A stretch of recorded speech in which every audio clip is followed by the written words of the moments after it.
તો કરજણ ડેમમાં પણ પાણીની આવકમાં ઘટાડો થઈ રહ્યો છે। વડોદરાના કરજણ ડેમમાં પાણીની આવકમાં ઘટાડો થયો। હાલ તો ડેમનું રૂલ લેવલ જાળવવા માટે ડેમમાંથી 2 દરવાજા ખોલી અને 9,955 ક્યુસેક પાણી નદીમાં છોડવામાં આવી રહ્યું છે।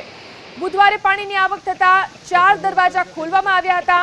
મોડી રાત્રે પાણીની આવકમાં ઘટાડો થતા 2 દરવાજા બંધ કરી દેવાયા। હાલ ડેમમાં ઉપરવાસમાંથી 9,970 ક્યુસેક પાણીની આવક થઈ રહી છે।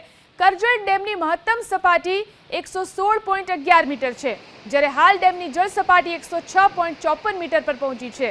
ડેમ 59.47% ભરાયેલો છે, એટલે કે લાઈવ સ્ટોરેજ જથ્થો 296.36 મિલિયન ક્યુબિક મીટર છે।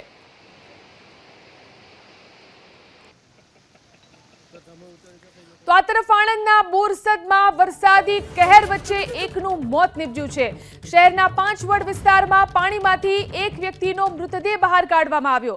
મૃતદેહ ધ્યાનમાં આવતા જ સ્થાનિકોએ તાત્કાલિક પોલીસને જાણ કરી હતી। પોલીસે મૃતદેહને પોસ્ટમોર્ટમ માટે હોસ્પિટલમાં ખસેડી અને તપાસ હાથ ધરી।